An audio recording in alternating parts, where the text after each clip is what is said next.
Hi, my name is Chris Melnick and I'm a realtor in Halifax, Nova Scotia. Today I'm going to talk about how to quickly find the zoning for a property and quickly get a rough idea whether you'd be able to subdivide it or open up a business there.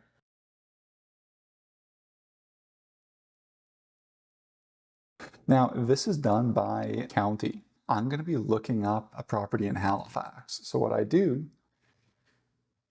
is I type in Explore HRM. So in this case, okay, Explore HRM, we're going to click on that first link here. And then there's this button. So we're going to go ahead, click on the button. Now it loads this map. So as you can see, Explore HRM, yes, that's all right. As you can see, this is the entire county. If you're looking up a property in a different county outside of the HRM, then you need to go on that individual website. So say for Hants, if you just do a quick Google search and Google Hants, GIS, after some digging, you're going to find a similar program. But in this case, I'm looking at Explore HRM. Now, as you can see, it's pretty cool because there's a bunch of default lines on this map. So it shows us all kinds of things. As you can see, legend, layer list. So if we go to layer list, we can uncheck or check anything we want. You can do all sorts of things on here. So let's just randomly zoom into a neighborhood. So as you can see right off the bat, it actually tells us the zoning of different lots. Like each one of these is an individual lot. And then you'll have CR1, and then you look at the blue lines. This is the boundaries where it would be R1 in this case. You can see here, this is all R1.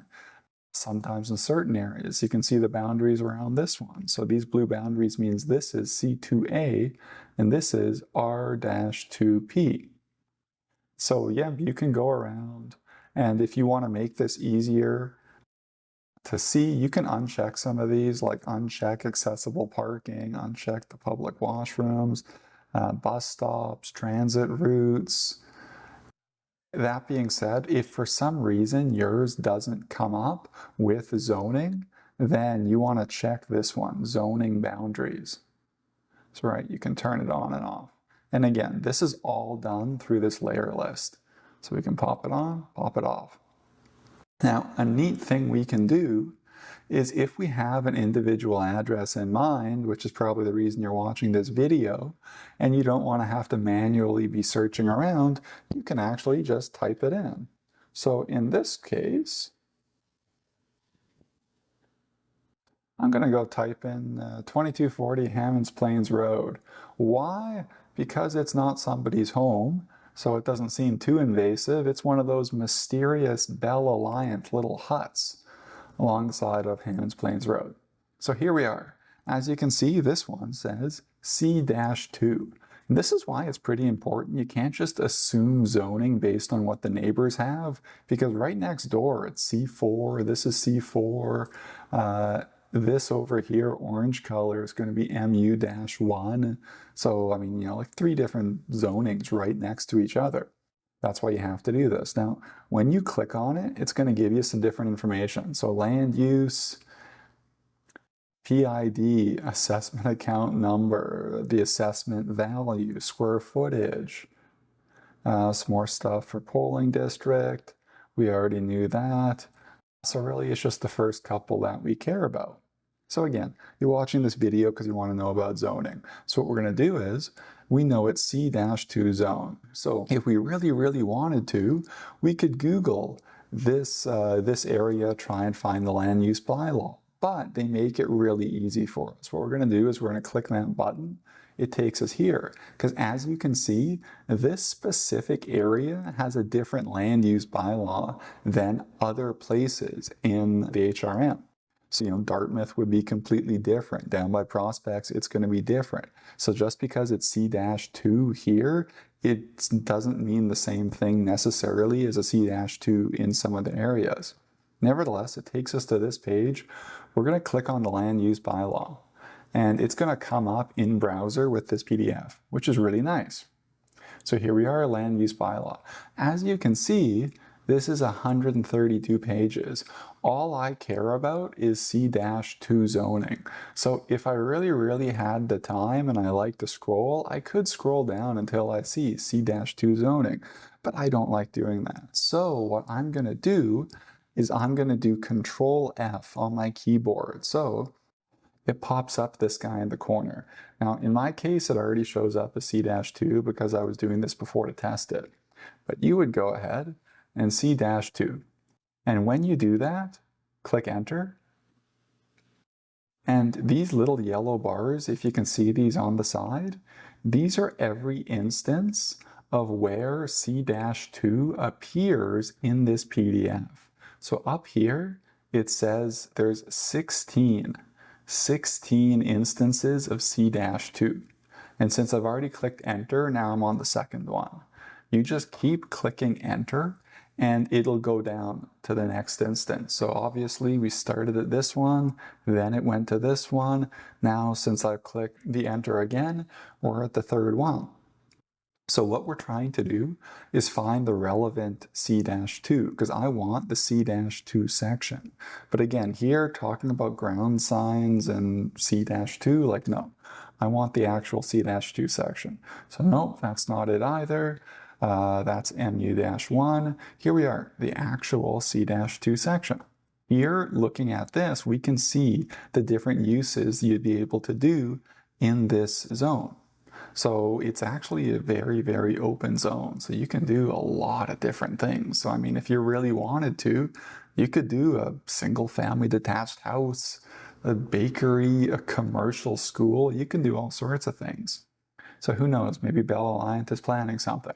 Nevertheless, that's what you're able to do. So say maybe you were looking at buying a house and you were wondering whether you'd be able to operate a business out of it just from a legal bylaw point of view. This is where you can check that. Next, maybe it's just a piece of land and you're wondering, okay, well, if I put a house there, how far in does the house have to be from the front and the sides? So as we can see, minimum front or flankage yard, minimum front yard is 30 feet, so 30 feet deep.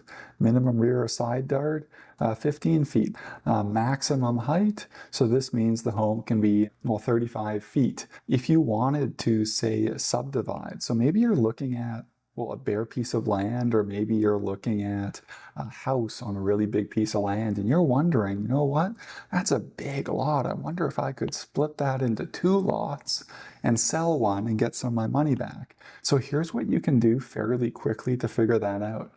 If we go back to Explore HRM, it tells us the lot square footage of this entire lot. So in this case, nearly 60,000, so 59,853 square feet. So when you subdivide, each lot has to meet the minimum lot area in that zone. So if each lot has to be at a minimum of 29,064 square feet, if you multiply that by 2, that's 58,128 square feet minimum if you wanted to subdivide. So going back, if it was 58,128, well, wow, okay, that's extremely coincidental. We're just under that amount. So from a lot square footage point of view, you would be able to subdivide. The next biggest issue with subdividing is actually frontage. Frontage means the amount of feet on the road. So in this case, it's actually a weird corner curved lot. So how the city would interpret this may be a bit different. But for an easier example, let's just pretend this one was a C2 zone as well. So if it says that it needs 100 feet of frontage, we're going to go down here, and this is approximate, by the way. For exact measurements, you're going to want to look at a survey, but this is just if you want a quick rule of thumb sort of thing. You'd go here, and you can just click, and another click. So at 237, so as you can see, that lot was 237 feet, and we know from our bylaw document you need 100. So theoretically, if that one was Yeah, 1.7 acres, so that's going to be what, like close to 70,000 square feet. So easily, if that was a C2 zone, you'd be able to cut that in half, no problem. And the frontage is more than twice what the minimum frontage requires, so that's again no problem. So those are the two biggest things you have to think about if you're considering subdividing. But that's how to really quickly figure out the zoning for a lot that you're interested in. And that allows you to figure out what you're able to put there and whether or not you're able to subdivide.